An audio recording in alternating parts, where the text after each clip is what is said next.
a survivor. I will survive, I will survive. And I'm a firm believer. We'll forever shine just to stay alive. That simple means say, nobody can hold me, man. Nobody can drain my energy. Nobody can turn me sick. I will not allow negativity. Nobody can hold me, man. Nobody can drain my energy. Nobody can. Everybody show me some strength. No weakness, show me a lion bone. Strength, no weakness, show them who we are.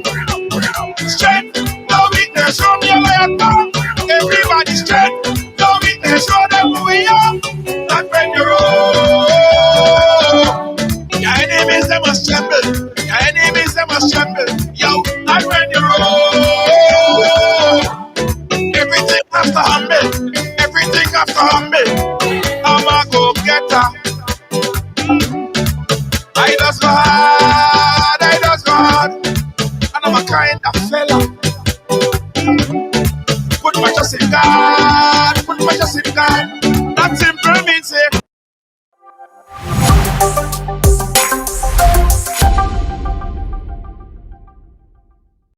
Williams Funeral Service serve you with dignity and compassion as you mourn. Every day, we embark on the journey of life, and one day, the journey will end. It's on that day that you can entrust the celebration of life of your loved ones to David Williams Funeral Service. Call 718-291-3823. Be firm in this time, son. You gotta be strong in this time, son. Hey, what's up, Ridealong? What's up? Welcome to the ride. How you guys doing? What's up? It's Monday, man. It's Monday on the ride. Let me make sure my audio is sounding good and everybody is able to hear. Yes. Mic check. 1 2 1 2. How you guys doing? Listen, guys, today, I see Sherma Paul, how you doing? Big up yourself. Welcome to the ride. Today, guys, listen, this is an engaging conversation, and I want to involve every person, right?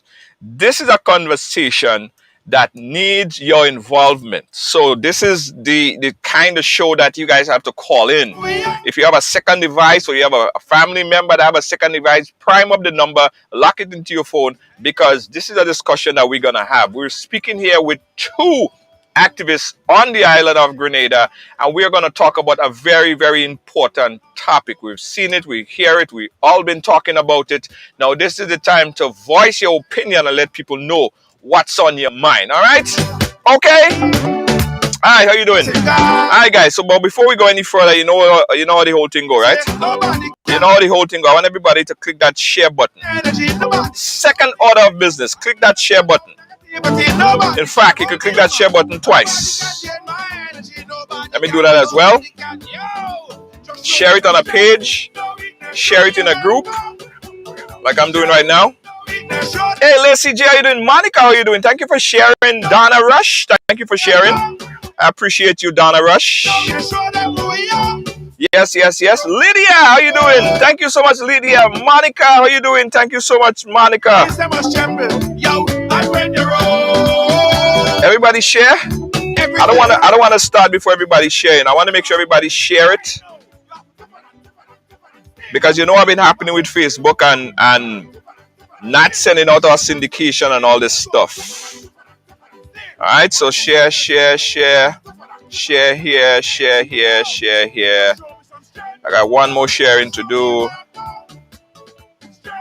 I got one more.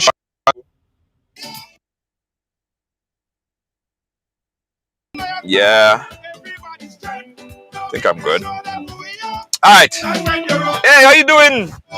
Vernice, how you doing? Big up yourself. Eve Spice Scott, thank you for sharing. Kimo, hey, how you doing?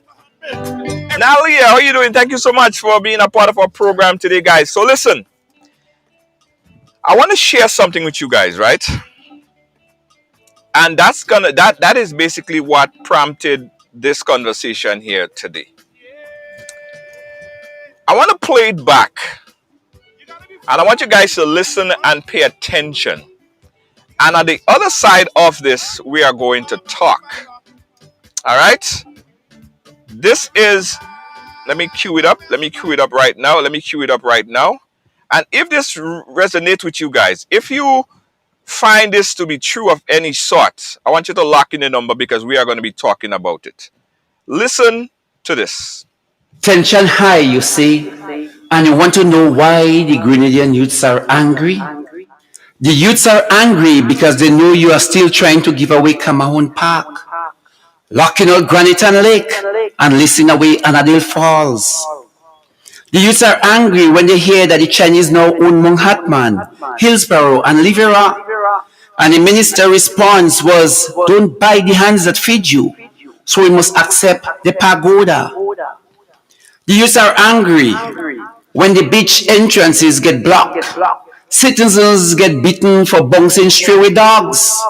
Yet the police fail to file a timely charge to the indebted partner.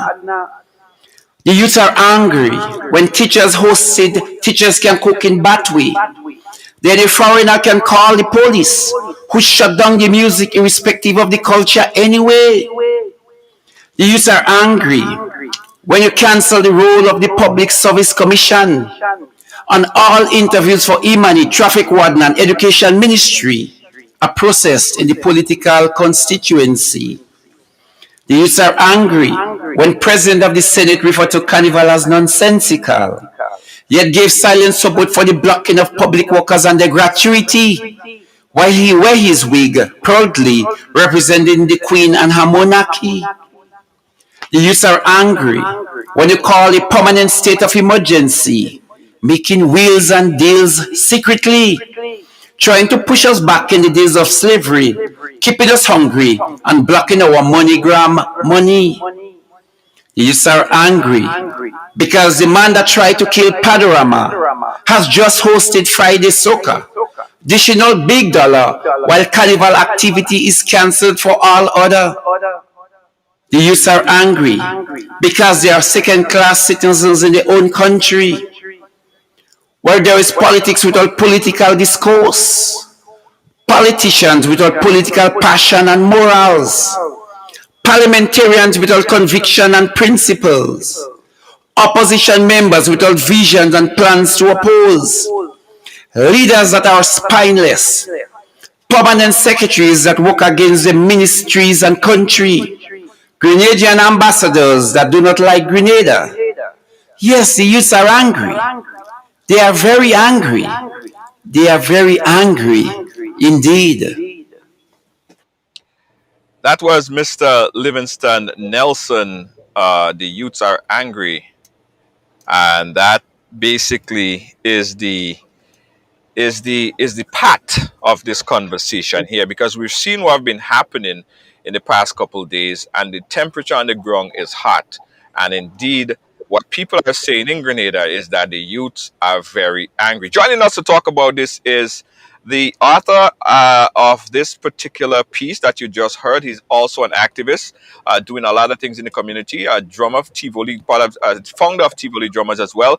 Mr. Livingston Nelson, how are you doing, sir? Yeah, my brother. Good evening, and happy Emancipation Day to all your listeners, and to our other guests. It's a pleasure being here with you, Junior. And I'm very, very flattered that you have been able to choose a piece that I did to be featured and to at least to be the foundation of the program that we are going to be discussing tonight. So again, good night, Joel.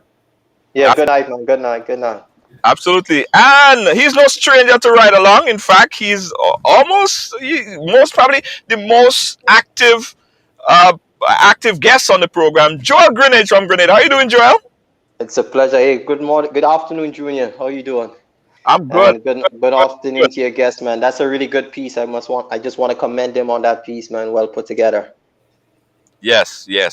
So let us start. Joel, I'll start with you, right? Because you are a youth, you're on the ground, you're very active in what's happening in Grenada right now. Could you relate to this piece? The youths are angry. Could you relate to that? You know, Junior, as I actually listened to that piece, you know, I mean, I just came from the countryside just a few minutes ago. And you know, was engaging so many young persons along that journey up there. And it is unprecedented in my time being involved in youth, whether it's as a CARICOM youth ambassador, national youth ambassador, just a community activist involved in sports. I have never really seen that level of anger and uneasiness and outspokenness by our young people, and the level of bitterness and that sort of negative energy that is sort of actually kind of just, I would say, continue to just grow every single day. And it's scary to an extent, because you see, over the years we have been told that our young people are very passive, we are very laid back, and you can just do young people whatever you want. But I'm seeing that sort of awokenness in our young people. They're operating now from a level of consciousness. Young people are more informed today, and they're more concerned about what is happening in the country right now. And I guess the pandemic sort of gave them an opportunity to really do some reflection of Grenada for the last 20 years. And when they look at their realities right now, and then they look at the reality of the politicians and their friends and the people around them, they are seeing that huge disconnection, because they have found themselves in difficult financial position, poverty, economic hardship, and they're seeing the politicians and the friends of the politicians are living a very good life. And I think that in itself has also contributed to that deep level of anger. Yeah, yeah. Well, let me go to Livingston, because Livingston, you penned this piece, right? And I guess the $1 million question is, why do you think why did you do this piece initially, and why do you think, what is contributing to the anger and frustration of the youth in Grenada? Well, Junior, since I did that, it's actually about a year now, right? Yeah, And today there are a lot more reasons than when it was done originally. Now, when you look at the administration, our leaders, you recognize that our leaders are like what we call absentee owners. Not just after slavery, when a lot of the original masters they decide to go back to the land, they when they went back, they had persons to hold the food for them. And one of the things that happened, so the owners were actually overseas, Right. and the property was being developed for them. Are you hearing me? yes, yeah, I mean, you go All ahead. right, right. So the property was being developed to them. The island, it seemed like, is being held now for those persons that are seem to be absentee owners. Our whole trust, almost everything we do in Grenada, is geared to satisfy some foreign entity, some foreigner, at the bequest of and at the expense of the Grenadian citizens that were born and bred here. So our prime property is up for grab, even though it would block the beach front. Even though Grenadians have, they say, well, you can get a job, to be a waiter, to be a yard boy, to be something. Even at that. So our prime property is up for sale. Our um, entertainment areas or recreational sites are up for grab, like Cameroon Park. And anyway, there is some nice area, it is up for grab. Granitan is being locked up on holidays and on weekends. It is being locked. Granan's Beach is becoming polluted with hotels. Livera, our wetland area where people can go hiking, etc., is now in the hands of a lot of the Chinese. Um, Annandale Fall is again is now leased, as I'm told. So a lot of that is being done. And if you look at the economic trust of the government, everything is being done now is for tourists. So even in the COVID era, we are expected now to wait for some tourists to come in order to give us some pittance. Even taking present trend, the present trend that is taking place in the world, where people are no longer building those high-rise, tourist enclosed concrete structure. It is being promulgated, it is being advocated here in Grenada. Most of the older people come on cruise. If anybody would go on the port at any time, it is more the older persons that are go that goes on cruise. A lot of them are not coming to Grenada. Some of them have, as far as friends said, a lot of the older people have died. They're not coming to Grenada because they are worried about what is taking place. Yet the emphasis in a time like now for the government is to talk about more hotels, more concrete structure, right? Um, at the very beginning of COVID, the first thing they did was to lock down persons going to the market and sell, and to say that farmers cannot go to the land. And then later on, with pressure, they say, okay, you have only 3 hours. So you have 3 hours, you can go to your land. So you can't go and fish, you can't go and harvest the tomatoes, you can't go and sell your tomatoes because there is COVID. But then now, boatloads of dry goods coming from North America and other places with canned beef and macaroni and rice come and can trade and offload on the port of St. George's, and sales van can take it and bring it to Satés. So all this trade that is facilitating foreign goods can have this free day because major supermarkets are opening, but yet still our tomatoes is rotting in the field because now farmers cannot go and harvest. The marketers cannot go and sell. So something is wrong with us in that we are so, in this time, Emancipation Day in particular, we have become so enslaved that the very thing that should be developing our country is being challenged, is being neglected, is being put on the back burner. And those other things that seem to favor foreign interests is being promulgated. And that to me is what led me to pen that poem. And I mean, I think if I was doing it today, there are a lot more voices that have to be heard. Yeah.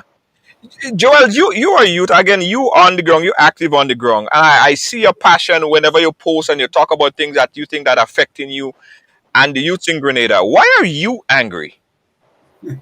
But personally, for me, I'm angry after 20 plus years of this administration in government. Youth unemployment continue to be a major concern. I am angry because when I look at the agricultural sector, post the revolution, we have not seen any development in that sector. We have not seen any agro processing manufacturing. And COVID came and exposed us. Once the global food supply chain was cut, we realized basic agricultural produce, that our people depended on. We had to look to countries like St. Vincent. I mean, that in itself speaks to the lack of sustainability and resilience of our country. I am angry because when I look at the situation of our healthcare system, where simple ailment that people can literally survive from, people are dying from basic, simple, illnesses. I am angry because when young people apply for jobs, and I mean, you have told them to go to school, get a good education, and after getting a good education, you cannot find job. I'm angry when the main pillar of developing our young people is a debushing program or an apprenticeship program. So I am angry when young people like myself cannot actually purchase lands, because when you look at most of the lands today, they're quoted in US, and when you look at the income in the country, it's one of the lowest in the Caribbean.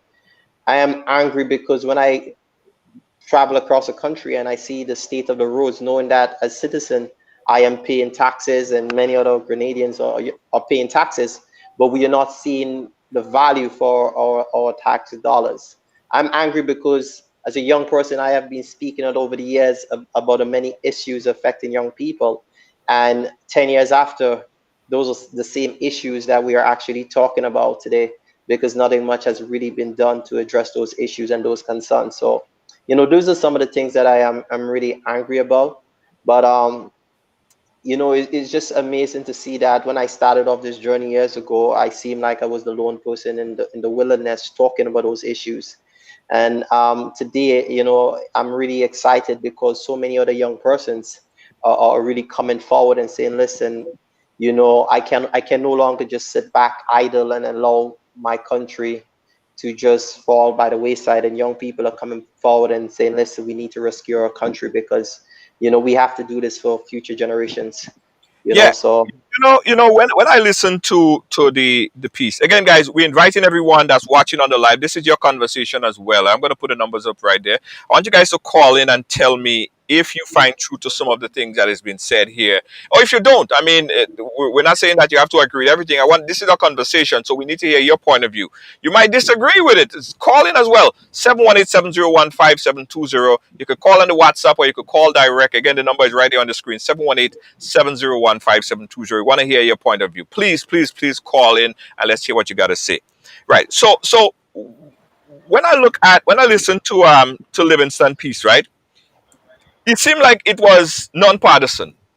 And correct me if I'm wrong, because he spoke about the opposition without division as well. So he's not speaking to, okay, well, the government, the current government that is in place right now, he's also putting some blame on the opposition. So what is the catalyst of your anger? Who are you? What is the problem? Who is the problem right now, Joel, from the vision that you have and the young people that you've been talking to? What's the catalyst? Well, the thing about it, I mean, post the revolution, I mean, all of our leaders that have actually came thereafter have not really seriously addressed our developmental issues, have not really understood our comparative advantage. What is our strength as a country? What is the things that we do well? Over the years, the main pillar for developing our economy has actually been agriculture, not agriculture, but tourism, whether it's the current government or even the opposition. We have not seen any deliberate effort to really invest seriously in sustainable development, like investing in the productive sectors of our country, investing in our human resource. I mean, if you look at Grenada today, we have a very unproductive society, and that's the fact. And you look at the mismatch within our educational system. Every year, our educational system continues to produce a lot of young people, but they cannot be absorbed into the market. I mean, if you look over the years, there has not been any deliberate effort to really maximize the full potential of our youth. You see what is happening in other developing countries. Young people are leading the way in science, technology, agriculture, leadership. They are making a difference. But in Grenada, we have both political parties, in my opinion, have not truly embraced young people as a key partner and asset in the development of the country. But I would like to pull a greater level of the responsibility on this current administration, because I think they had, post the revolution, they had a better opportunity to really make a meaningful. Joel, hold on 1 second. There is like an air that's blowing into your microphone that's causing a distortion. Okay, so my fan. Just give me a minute. It's, again, guys, Yeah. we want you guys to be up. Hey, Joel, yeah, go ahead. Yeah. So I think they had a better chance to really make a meaningful impact in terms of really developing our country and putting Grenada on the path to being a prosperous, sustainable, and resilient country. So if we look over the last 26 years, the current administration has been in government for almost 21 years.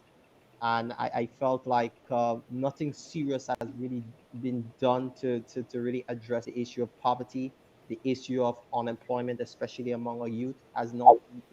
They have not really done much to really address the issue of agriculture or foreign imports. I felt a lot has not been done in terms of really developing our healthcare system to be to All right, we of the nation. yeah, hold on, Joel. We seem to lose your gain on your audio just a little bit. Oh, you Um, hear me better? yeah, I hear a little bit better now, guys. Again, we open up the phone lines, and I want to read before we go on. I want to read this post that Dan Moses just posted. He say, "I'm angry when cabinet has the final say for scholarship application when there is a scholarship desk." And people continue to post the fact that they are angry. We have Tevin posting that is angry that the cost of living keeps going up, yet salaries are the same. And on the other hand, government ministers keep getting salaries increased. How can that be? So, Livingston, to your point right there, right? Livingston, we're angry. There's a lot of stuff happening. What what is your recommendation? Because you should also make a proposal of what to fix, help in so that they're not so angry. What's your proposal? But before I go to my proposal, Junior, let me just say, particularly dealing, as Joel mentioned, he came out from the countryside, and I did a piece about, I wrote a piece about maybe close to 2 years ago, and I was looking at the urbanization and the lack of urbanization of Carnival. the fact that Grenada is known to have carnival activities throughout the length and breadth of Grenada. And what you find happening that there has been it seems to be a movement to try to urbanize carnival, that all carnival activity had to take place in St. George. And so those major bands, if they did not go to St. George's on both days, they were not going to get what we call subvention. So that was one of the moves. Today, we find that there seems to be an impasse, a standoff between persons wanting to play jab and then again the will of the government to shut down everything. As I said earlier on, they seem to be, this administration in particular is an absentee owner. It seems like they're holding the land in care of somebody. The reaction towards COVID meant that they took nothing Grenadian, nothing that is in our culture as interest, nothing to try to salvage, nothing to promote, even in this time. There is no creativity in the reaction to the Grenadian context. So that is why in the first place with agriculture, they had no plan and nothing to move on agriculture. And then again, as it comes to the culture, there has been no plan but to shut down everything without any adjustment, no tolerance to particularly what we would refer to as traditional cultural arts, which can happen in small enclave, in small area, even in this present time. There has been no discussion, no compromise, nothing. So you again, the youths are recognizing that it's like, what is it for me? Everything seems to be, is like, who is dictating the pace? Who is dictating what we should do? Right? Sure. It's like there is nothing creative coming out from this administration to address our national concern at all. As it relates to a suggestion, well, I think when Joel mentioned that this administration has been there, this present administration, for the last 20 years, and what I just said, you mean that they are totally out of touch with the Grenadian reality. So the first solution that they need to be removed. The second solution, we need a new group of young persons to come to the fore. I hear people talk about the youthfulness of the revolution, blah, blah, blah, and the youthful fervor that probably caused the demise of the revolution. I do not buy into that. I do not believe that is what caused the demise of the revolution. So we need a new group of young persons to come forward that have Grenada at heart and will look for Grenadian solution to Grenadian problem. In a nutshell, that is the easiest way for me to say it, our solution. But definitely this present administration is the greatest hindrance to any form of development, being economic, agriculture, being in the agriculture. Even they say that tourism is the pillar of our economic development. And there is nothing to develop the tourism product. I mean, all the major sites is unmarked. There is no twinning between our local food and the tourists. There is nothing between the twinning of our culture or the exploration or the exposition of our culture with that of for when the tourists come. There is very, very little that is being done to develop the tourism product. And I mean, and our greatest potential by far is agriculture. For a matter of fact, I would argue with any economist that the backbone of our economy is not tourism, it's agriculture. It has always been, and it will be so for the next maybe 30 or 4 years, except if something dramatic happens. I am going to challenge anybody on that. Let's talk about COVID, right? Because Joel said it earlier that after when COVID came, it looked as if it exposed a whole set of things. It exposed a lot of things. It exposed weakness in governance, not only in Grenada, not only in the Caribbean, but around the world. It really exposed how lack of vision a lot of our leaders have worldwide, right? So let's look at COVID. What is the aspect or the particulars of COVID that people on the island right now are angry and fed up of? Speak of it from a COVID perspective. You want me to go here, Joel? Anyone could take it. Well, let me start. I will be very short, Joel, so you get enough. Yeah, no problem. No problem. And you want to take some calls, and that would be nice. Secondly, the mandate to vaccinate, I mean, is a big issue. Well, is vaccination a good thing? Probably it is. But what's about perchance there might be a mistake? So youths are very uncertain, not youth from the Grenadian population is hesitant. And then what you do, your reaction is to put on the heavy roller.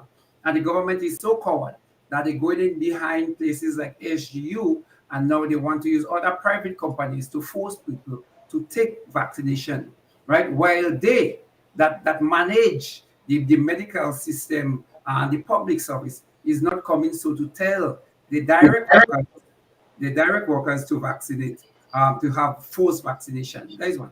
But the reaction towards the agriculture, the fact that our local food, our local industry can now be invested in a bigger way. Yet our prime minister focus is to build more hotels.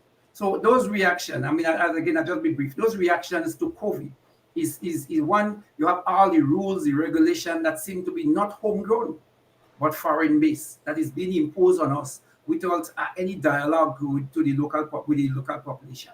That's the first thing. Secondly, our economic development, the fact that they are not even attempting to address some of our cultural concern, to do that. So I find again that that reaction is totally, it's very wanting, for want of a better phrase. Right. Joy, before you respond, right, I want to play a clip because I know mandatory vaccination is a very topical issue in Grenada right now. But here is what the mayor of New York, right, just stated today. That was just published earlier today. The mayor of New York, and he's speaking about vaccine. Take a listen to what he said earlier today. President Biden is reported that he's going to announce soon that all federal employees must be vaccinated or get tested. New York State is doing the same. And we're working with our unions to implement this quickly and fairly. But we want to get it done by Labor Day.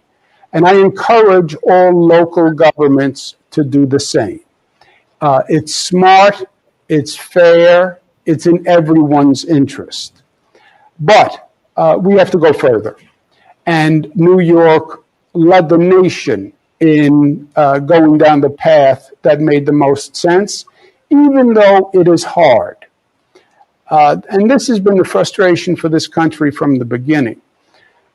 Politicians don't like to suggest actions that are not popular. A politician who suggests too many unpopular options is not a long-term politician. But there's a choice of doing the political thing or doing the right thing. And I've always chosen to do the right thing. And I believe ultimately that is even the best politics. But I think we have to go further here. I think we need dramatic action to get a control of this situation. All right. I said, I don't know if I said mayor earlier, but is the governor of New York. Essentially, what he's saying is that they're looking to mandate vaccine here in New York for frontline workers. And I know that this is a source of frustration and anger in the Caribbean, in Grenada in particularly. But is it really a Grenada problem? Joel, you ask, you want Yeah, to? well, yeah. Yeah. Well, yeah. So, well, the fact is, Junior. I mean, I know every country reality is a bit different, right? And based on what would have happened in the U.S., they had that run on the healthcare system. And I guess based on their whole COVID experience, I could understand that they're making regulations and policies in that regards. But speaking from Grenada's perspective and based on our own experience, I don't see that being necessary at this time. I think that the vaccines, as you said, it's only approved for emergency use, and it's still basically you're still learning a lot about the vaccine every single day. So many new information is coming out. I mean, I think, it should still be left up to individuals, whether or not they think it is something that they are willing to put into their bodies. I can understand that the government taking, the necessary step to continue to protect our borders, continue to make sure that the people who come into our countries, whether they take their vaccine, if that's a policy that the government wants to have, I can understand that people who are coming into our country make sure that they are vaccinated. make sure that, they go through the quarantine process and, all these necessary steps. But currently, I mean, we don't have any COVID in our communities at the moment, right? So I think the major concern in Grenada right now is just, making sure that our borders are safe and making sure that our people are healthy. I mean, Junior, the fact is a lot of our people here, due to their unemployment situation, is not having access to nutritious food. So we need to invest heavily in agriculture, make sure that our people boost their immune system, make sure that, people are healthy and build a resistance. But to mandate vaccine right now for healthcare workers, I mean, if just imagine frontline workers, like doctors and nurses, they are not even taking a vaccine. They themselves don't have confidence in it at the moment, and that speaks volume. They are healthcare professionals, and they would have done their own individual research. So I don't think that will work out well. I think that can lead to unintended problems. A lot of people I know few persons already who have resigned from their jobs because they were proposed that they had to take the vaccine, and after 13 years, some persons 14 years, they actually threw in the towel and they resigned. Some of them are now looking to start their own business and doing other things. So and then many other persons said once that vaccine become mandatory in their work environment, they are going to quit. So that in itself can create further problem for our society and for our economy right now. Right. Your take on it mandating vaccine, Livingston, is that a source of anger as well on the ground? Of course, it is a source of anger. The Grenadian people, you see, Junior, there has been some historical mistrust about those that impose the laws on us. And I think that people are feeling that people have this issue with trust of the scientific community, of Big Daddy, that have always give us, be the IMF plan, be it the World Health Organization, etc. So that historical mistrust is there. And from all the work, if the vaccine is a trial, even on the AstraZeneca, the company itself, they say it's still 2024. They are going to have a conclusive idea, notion of whether this is what is the full effect.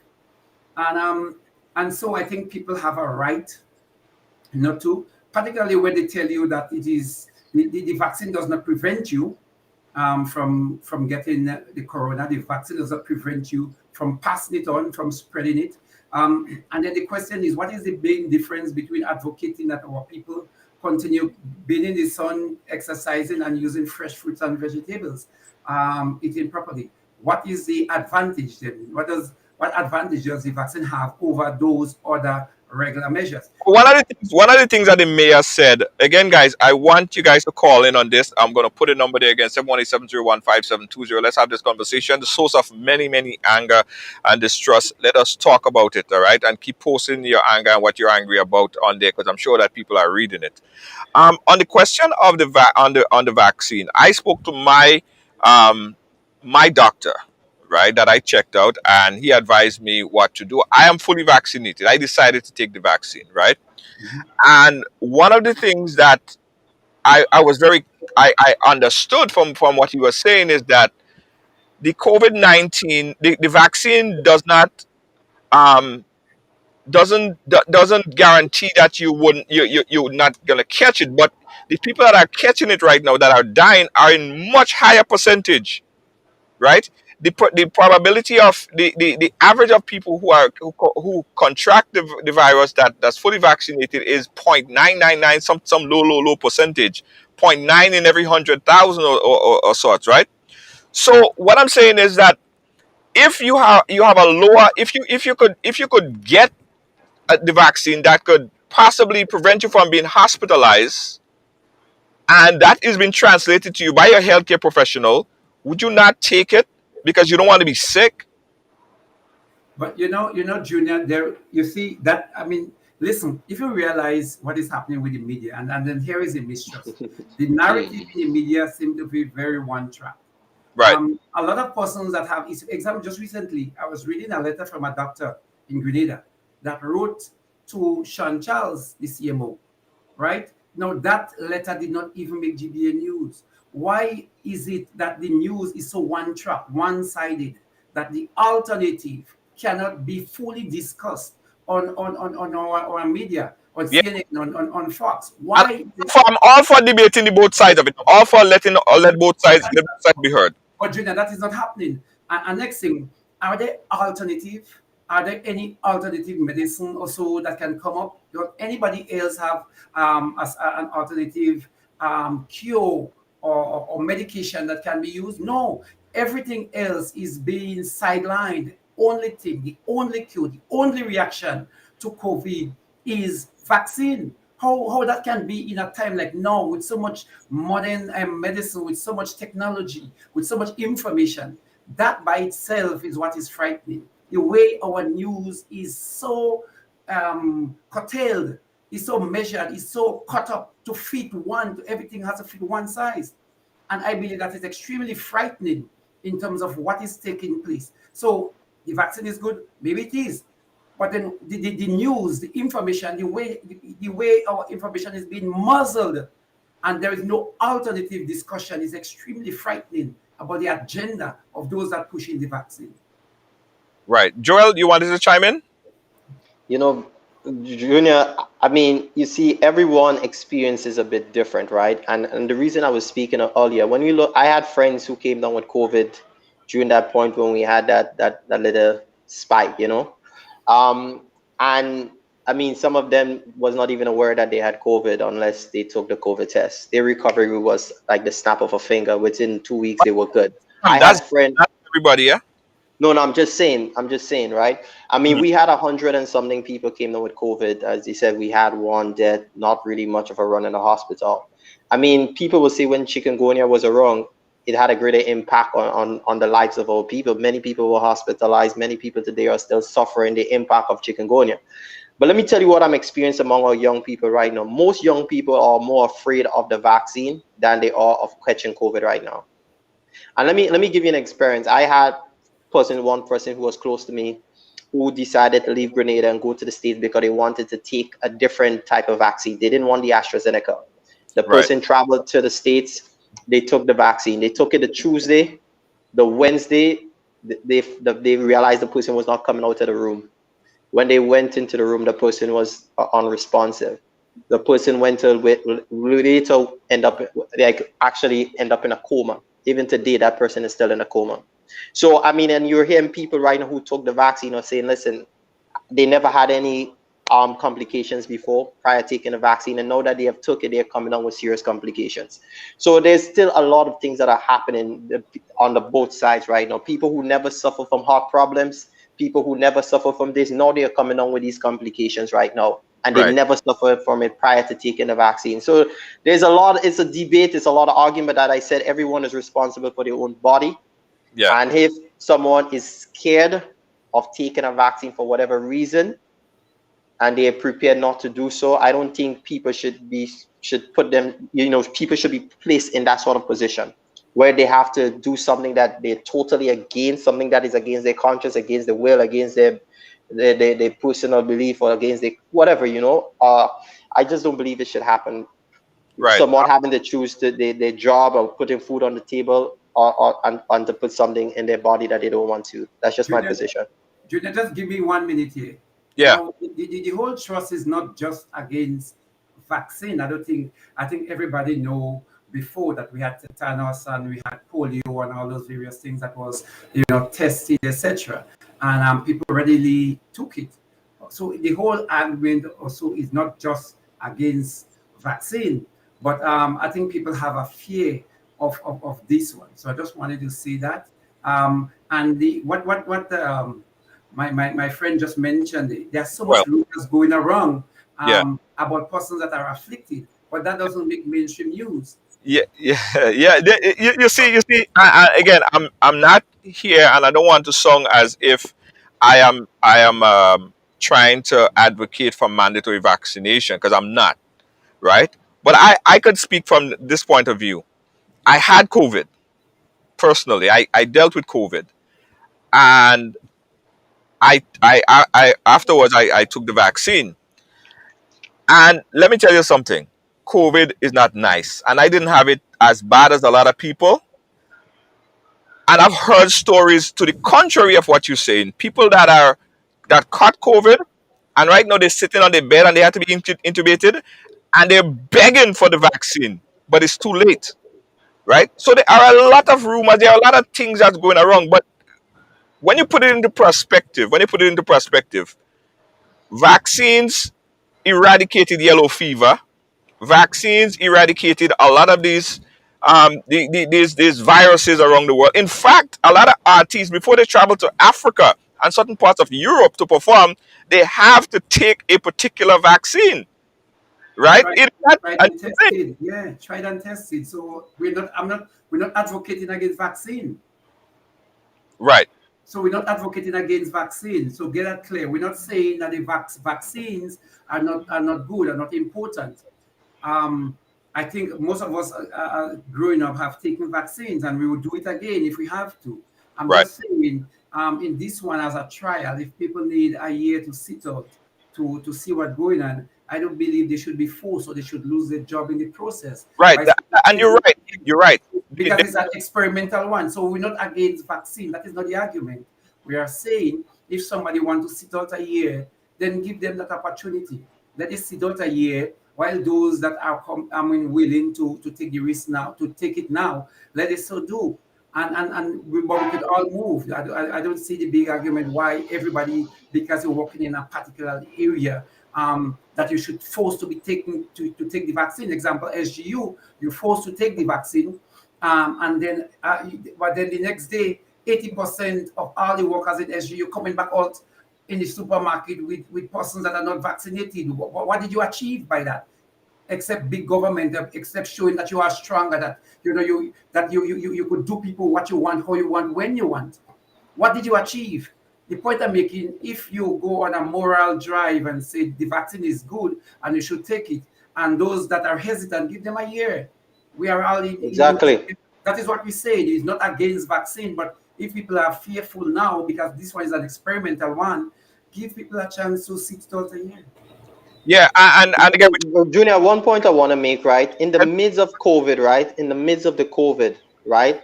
When the COVID was at its height, right? We employ certain preventative measures, social distancing, wear your mask, sanitize, and all these different things. And that had proven to be very effective, right?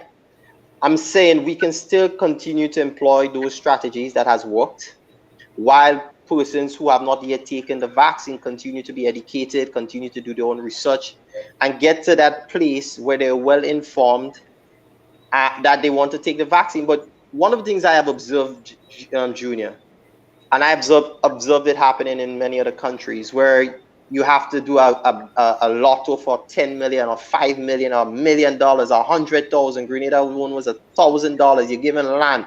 That kind of sent an antenna up in my mind. Why do you have to coerce people or incentivize people to take a vaccine?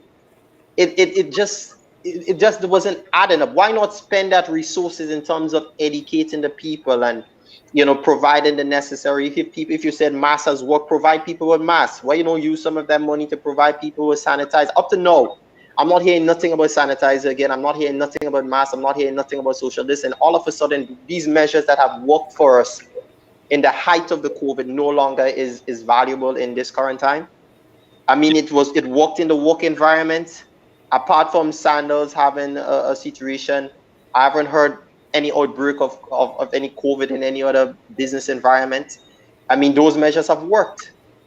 I mean, I don't see why we cannot continue to work until people get to that place where they feel like they're ready to take the vaccine. And I think if people don't feel a sense of pressure or feel that they have to be coerced into taking it, and people get to that place where they're well informed, they're going to take it, So I don't think it should be something that is forced, because I think people are going to resist as it's happening in different countries. I know the Prime Minister of France came out and made that pronouncement about mandatory vaccination. Look at what's happening in France right now. So and people are going to resist, and it's going to create a situation that will further have a greater impact on the economy, because a lot of people, Junior, are actually dying right now in Grenada. A lot of people are dying. They're not dying from COVID, but they're dying from a lot of pressure. They're dying from hypertension. They're dying from stress. They're dying from a lot of things. All life should matter, not just COVID-related deaths, but all life should matter. Yeah. I'm going to move on to another aspect of things that people are angry and fed up about, and it has to do with permission. So we go talk about that. But before we go on to that, I want to just say one other thing, right? On the subject of vaccination, I really don't think, or I think the vision of vaccination should somehow be looking at the high risk population of people, the elderly, right? The elderly, because in New York, they are 75%, and they focus on that, the adult population. Because they are more in a position to possibly die from COVID if they were to catch COVID. I finish up my point when I take after this call. Caller, your live, where you calling us from? Junior, I'm calling from Canada. Go right ahead, Canada. Okay, the reason why I'm calling, here in Canada, we have choices of which vaccine we would like to have. Right. They will give you at least three, and you have the choice to say, okay, give me the Pfizer. AstraZeneca vaccine is a vaccine that is banned in many countries of the world because of the clot blood, and some people die from it. Some countries ban it completely. Mm-hmm. So if we in the bigger world have choices that which vaccine we decide that we want to have, why a vaccine that is banned in so many countries of the world? This is a vaccine that government of Grenada wants to give to our people. Right. Why Let me just say, Grenadians don't have that a only choice? Grenada is not Why only can they Grenada. say, okay, I want Let me just say, the Madova, I want the Pfizer. right, Why the AstraZeneca? And I think that is the fair. Grenadians know that countries in the world ban vaccine. People are being dying from it, but the government of Grenada want to throw it down in the throats of Grenadians, which is unfair. They're humans just like us, okay? right, They're dealing with the pandemic just like us. So this should be given the respect just like us. And I think that is unfair. right. That's my contribution, Thank you. Junior. Hold on. Before you go, call, let me just say this: that the AstraZeneca vaccine is not only used in Grenada. It has been used in probably all of the Eastern Caribbean countries. Only Yeah, today, but you know, we are discussing, we are more concentrating on our country, our people. We don't yeah, have yeah. No, our I blood just and wanted, family to spread say out that. in the Caribbean like in our country. Right. I You just wanted know, to so say we that. cannot compare Grenada with other countries. We have to take Exactly. care of our business. We cannot take care of our business and take care of other countries' business, or else our people life will continue to be at stake, and that's a risk. Right. Okay. Thank you, caller. We appreciate your input. Junior, Yeah. one point before on the caller, right? Oh, she just I hung don't up. know if Junior, one point I want to make, right? I don't know if you saw that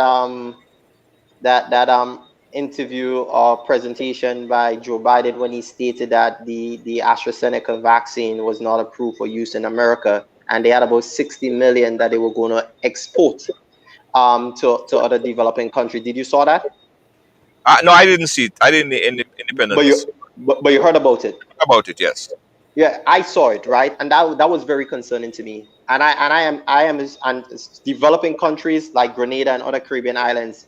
I heard would have benefited from that shipment. So if it's not approved for use in America, or if it's not safe for the American people, why should I consume it, or why should my family consume it here? Why Right. should it be something that we inject in our body if it's not for use in America? So I also agree with the caller that there must be options. I know people right now, if there's other options on the table, they will take it. Yeah. So I mean, if it's not suitable, or if it's not safe for people in America, it should not be safe for people in Grenada or any other parts of the world. That's my Point taken. opinion. Point taken. Let's take this other caller. Caller, you live? Yes, I'm there. Yeah. Go ahead, caller. Hey, Junior, this pipeline. Yes. Hi. How are you doing? Where are you calling us from? Hey, I'm in DC. Where? DC. Yeah. Go right ahead. Okay, so I'm listening to all your the people on your show talking about the vaccine. Right. So first I must say I got three daughters, all three had caught coronavirus, and they didn't know where to cut it from. And I have a brother that caught the virus, and he been sick for 3 months. He had to actually learn to walk again. That's how bad this virus is. Okay. So people are sitting there and spreading all these rumors about different vaccines. We need to educate ourselves first before we go there spreading rumors about vaccines. I know, okay, it's your choice to take the vaccine, but it's also the employer choice to refuse you in his establishment. You don't have to employ you. If you feel that you're going to get rich through his customers, you don't have to employ you. The same thing happening in the U.S. It's happening in Canada. It's happening in England. It's happening everywhere. This is not about Grenada. We're making this about Grenada. It's funny how we so immune to that vaccine. Nobody want to take it, saying all the stuff. But it's okay for us to go out there and play carnival and put each other at risk and everything. Look what happened right in Trinidad, our neighbor next door. People need to start educating themselves and stop being so negative about the vaccine. The vaccine is not going to prevent you from catching the coronavirus. It's out there. Everybody know that. But it's going to prevent you from being hospitalized. And that's what we're trying to prevent. If we want to open back our economy and want to go back to normal, guess what? There's one way it's going to happen. By people taking the vaccine, we get to herd immunity, and then stuff going to going back to normal. Unless we get to that point, we're going to be just arguing and making everything about politics. The vaccine is not about politics. This is not Kit Mitchell or NDC or NMP or Joe Biden or the Democrats or the Republicans.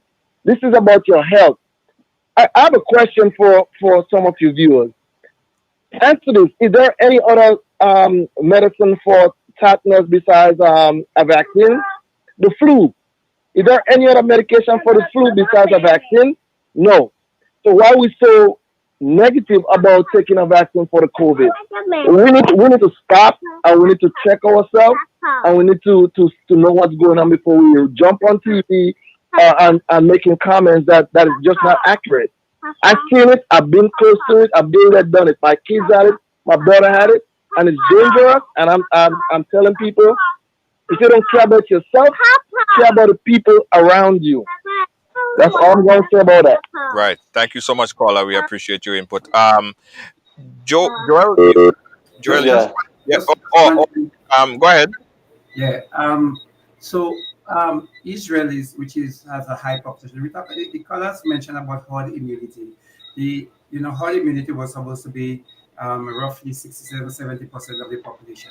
Israel has already passed that in terms of the number of vaccines, the number of persons that took the vaccines, and then now Israel has banned vaccinated and unvaccinated persons for a number of months coming to Israel simply because the number of persons catching COVID, and they are now advocating a third dose. So they are leading the way in advocating for a third dose. So when people are talking about the efficacy of the vaccine, and then you have already passed that herd immunity, and the herd immunity not seem to be working in certain countries, then how do you justify the mandatory taking of vaccine by other persons that are skeptic with the so-called science that is taught at us? Right. Okay. Hold on 1 second. Let's take this call coming in. Caller, go right ahead. You're live. Where are you calling us from? Yes, then, great. Go ahead. With respect to what the last caller said, I'm not. Go ahead. Hello, caller. You there? Yeah, sorry. Yeah. With respect to what the last caller said, his experience with daughters is not necessarily going to be the experience of other. Exactly. Right. The vaccine will react different to everyone. Everybody's physical makeup. I mean, we're all humans, but everybody will react physically to the vaccine. Now, I'm not saying people that should take the vaccine. I'm not saying they shouldn't. I mean, it's their choice at the end of the day. That's the point that I think the call is missing. You can't, because you feel one way about it doesn't mean that other people have to feel the same way.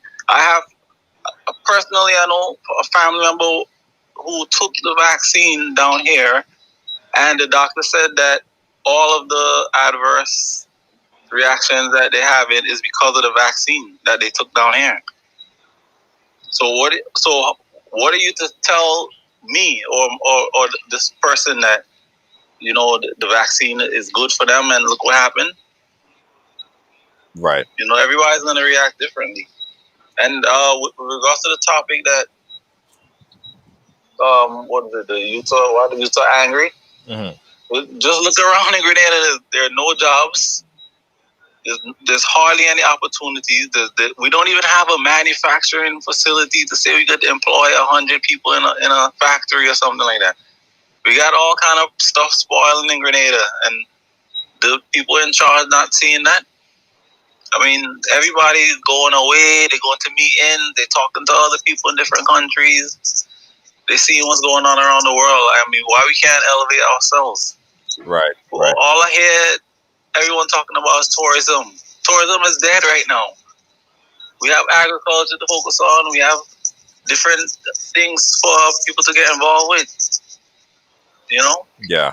But that's my view. Thank you so much, caller. Appreciate your point of view as well. 718-701-5720. I was making the point earlier about the focus on vaccination, right? So New York is focusing on and posting that 75% of the adult population in the US, in New York in particularly, is fully vaccinated, about 75%. So they were open to, you know, allow more things. If you watch online, guys, you see that there's party happening every weekend over here. People are doing things. New York is kind of open. They might pull back a little bit because of the variant. That's why they're pushing vaccination. So here's the scenario: if it did happen differently, right, and Grenada one had two or three other options of vaccination, and two had a, a much harder hit than it did than it saw. Only one person died. I mean, that was, I'm saying only, but one death is still a lot, right? Because that's the family. But if it was different and they had more options and there were more instances of COVID in Grenada, would it drive more people to get the vaccine without question? Junior, one of the things I think could have done differently, that could have actually got a lot of more persons to even consider taking a vaccine is how it was sold to the people. The approach, in my opinion, in first instance was wrong, right? But also, if our reality was different, and we would have seen people who took the vaccine and less adverse reactions, and people who would have took the vaccine, the experience were also very good in terms of being able to share Yeah, their part.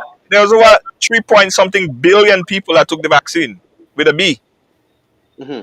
So I there are mean, millions of people that took the vaccine, huh? yeah, but Junior,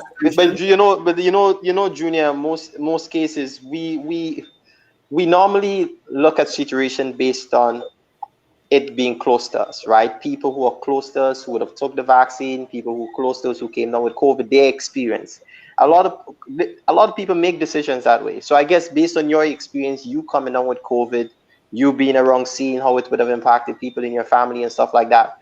The reason that a lot of young people, for example, is not taking COVID seriously because they had friends who came down with COVID and they said, it's not what a bad experience. They also have friends outside of Grenada, other young people too, who came down with COVID and was not a bad experience for them. So young people are saying, listen, I can boost my immune system. I can eat good. I can drink good. I can exercise. I can get to that place where I can build a natural sort of immunity to COVID. And that is just their experience based on they coming down with particular diseases in the past or sicknesses or whatever the case may be, and how they build their body to fight it. So as I said, I don't think it would have changed for a lot of people, Yeah. especially young persons. I believe people. Even I if, believe. as Andrea saying, she think if there were different experience, like you saw a bunch of freezer truck like we've seen. I mean, I drive to Kings County when it was the height of COVID, and there was freezer trucks, and every minute or so you see they bring in a new body, and people are just dying all over the place. I do a lot of streaming for funerals, and let me tell you something. I'm seeing 5 and 6 different funerals per day, every So single day. that was your Dead that was people your all over the place. That's my that was reality, your experience. and they die from But COVID. So I'm telling my friends, yo, this is serious. It probably didn't hit Grenada as hard, but the reality is a lot of people dead. A lot of people right now they're saying, damn, in the heat of COVID, if there was just a vaccine, I probably would have taken it. So I guess that's the experience. But Junior, we also have to look at the different environments, right? And the type of food that we eat here, the type of herbs that we take, or water. A lot of things that we do here helps us to build resistance. I mean, if you look at the state of our healthcare system, if Grenadians were not a very strong people and What's we the did not difference have with access, Trinidad? What's the difference with Grenada and Trinidad? maybe they eat too much of drunk down there. I don't know. Trinidad have what coast deaths? I don't know. And the hot climate just like I want to come to to Livingston Nelson. I'll make you finish your point, but let's just jump to this caller on the line right now. Caller live, where you calling us from? Calling from Grenada. Go ahead. Go ahead, caller. I'm back again. Yeah. The thing is, Hello? yeah, Yeah. sorry. Yeah. Let me just make the point. I think that if you took the vaccine, you still need to wear a mask.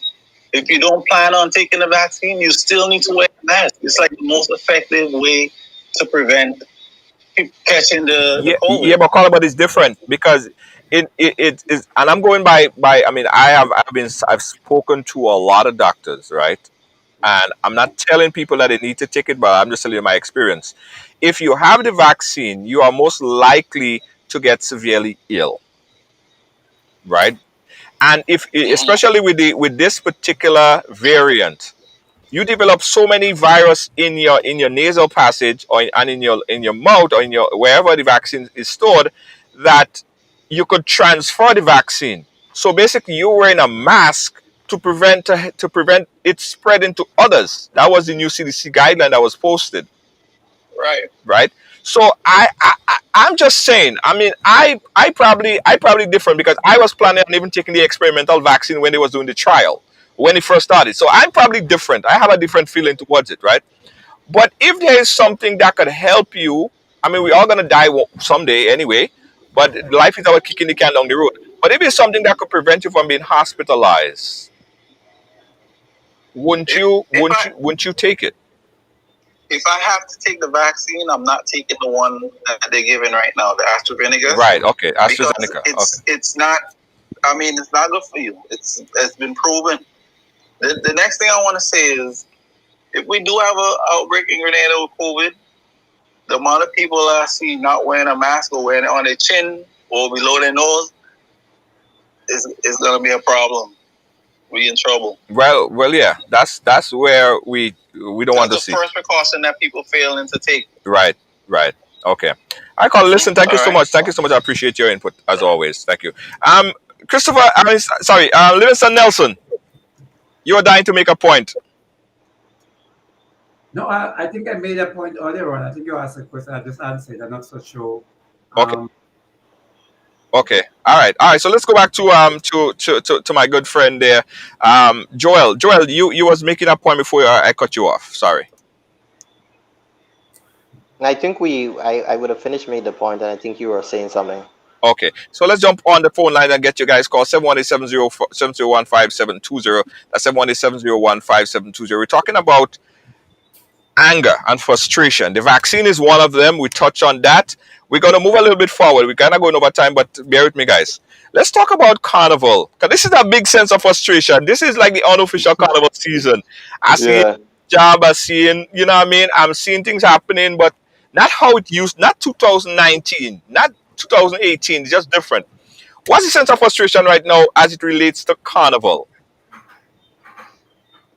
Well, you know how Grenadians feel about their culture. You know how they feel about Carnival. They jab. I mean, the truth and the fact, let's be fair. Grenadians did a very good job in the midst of this COVID to really contain it, to really ensure that we didn't have any run on our healthcare system, right?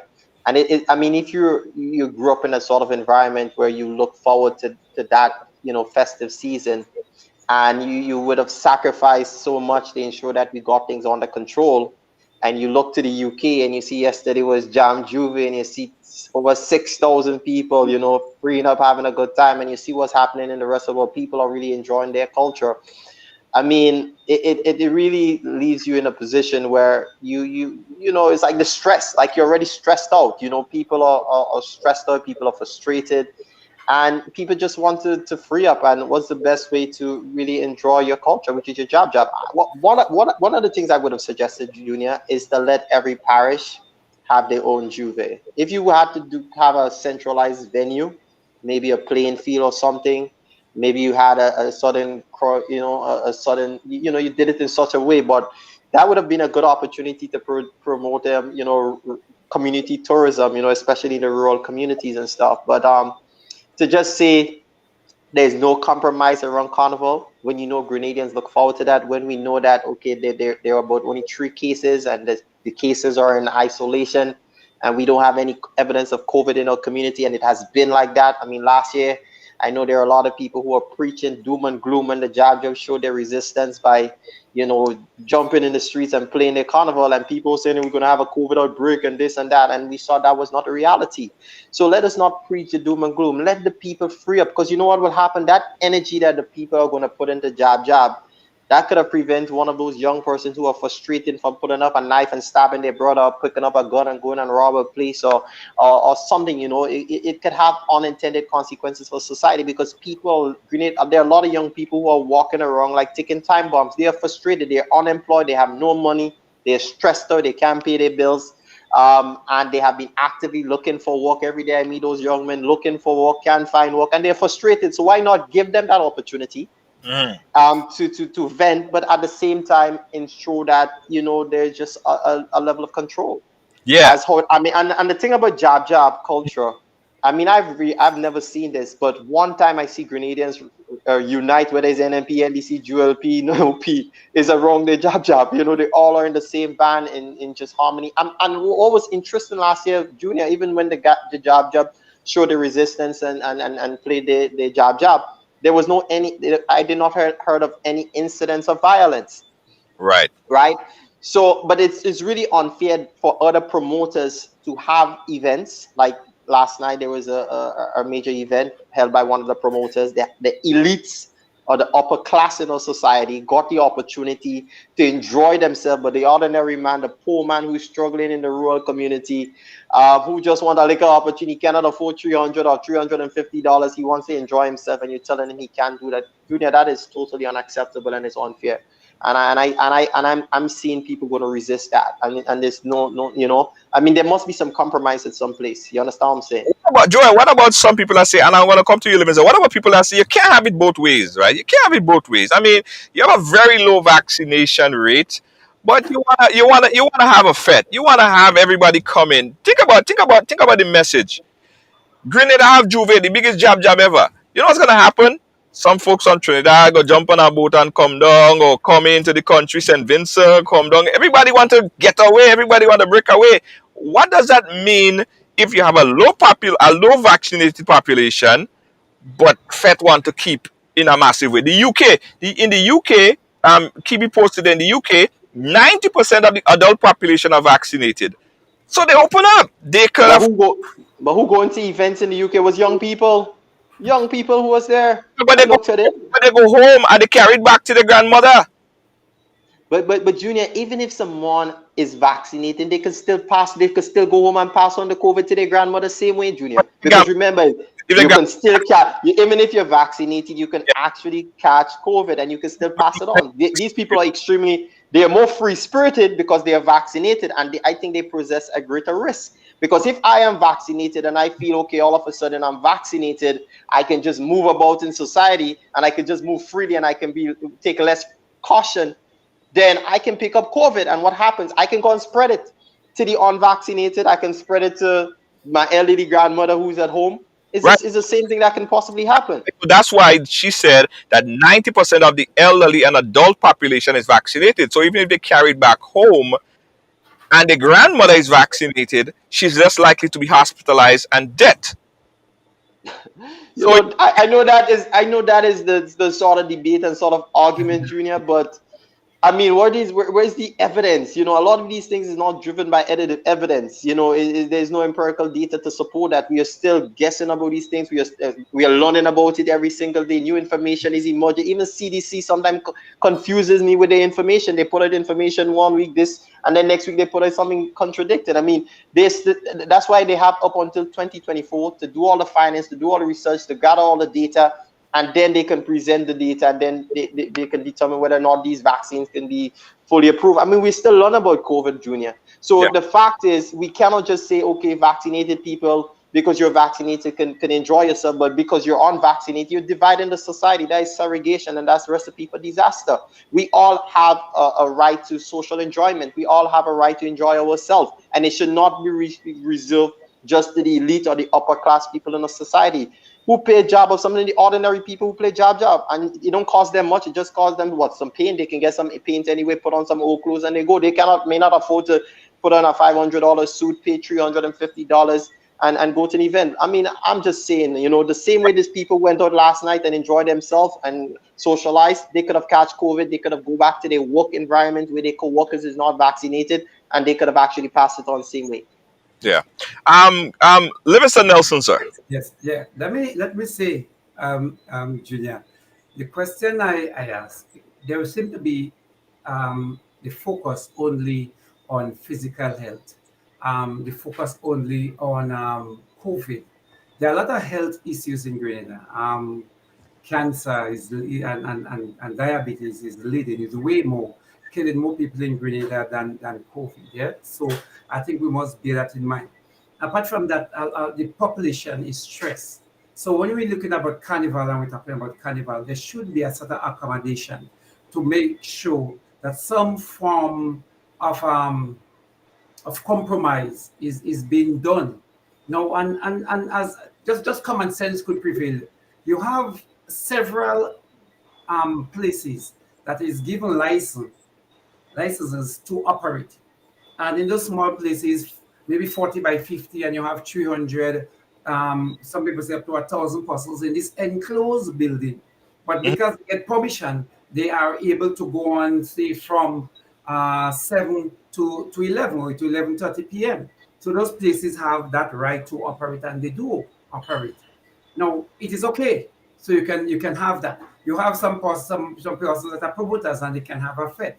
And based on the law and what we say, it is okay. Now, on the other hand, you have the authorities clamping down on persons with 200, 150 persons playing in the open air, arresting them, charging them, taking the drums from drummers in Tivoli, arresting them and getting bail for these people because they're playing on the street in the open air. That is less dangerous, less risky than those places you give license to operate.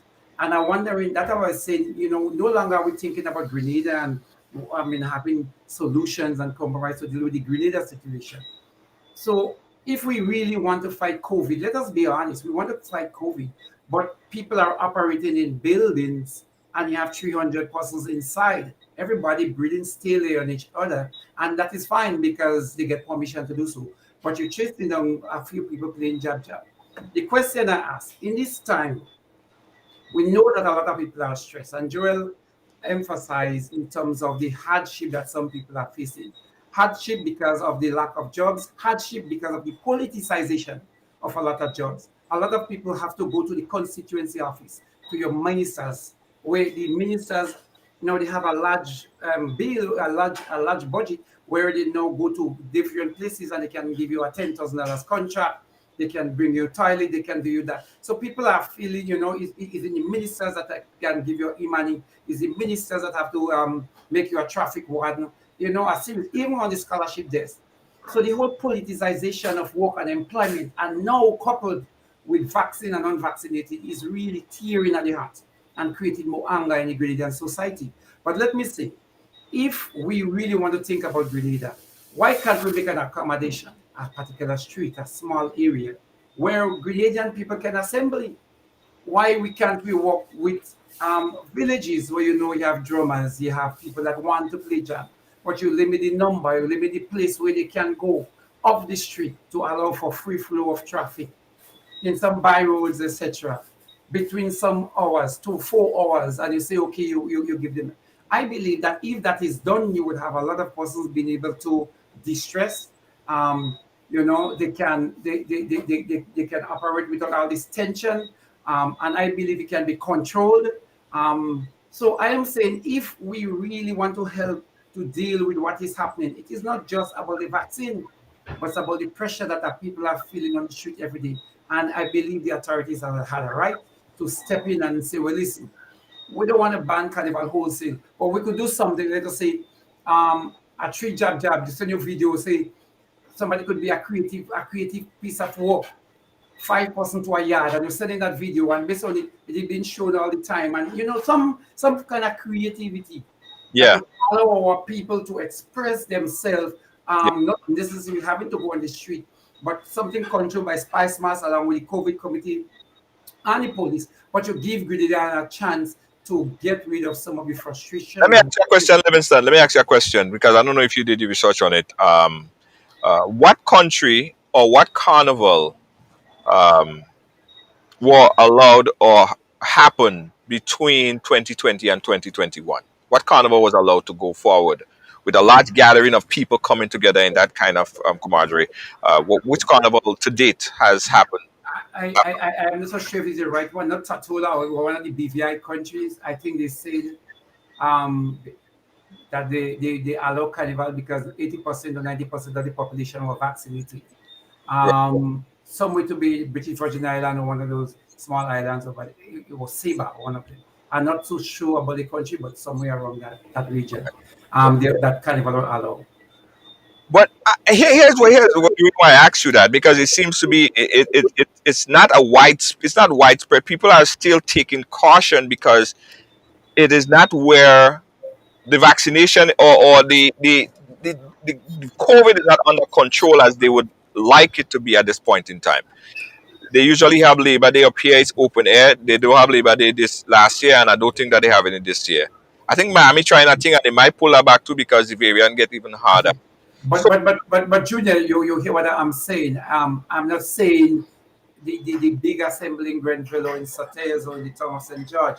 I am talking about some creativity. Remember the numbers I'm using: a 5%, a 10% in a yard, maybe, or in a small area. I'm not talking about the widespread or wholesale carnival. That is not what I am advocating here. So I want it to be clear. I'm not saying because we are under stress that we should have carnival. That is not what I'm saying in the usual tongue.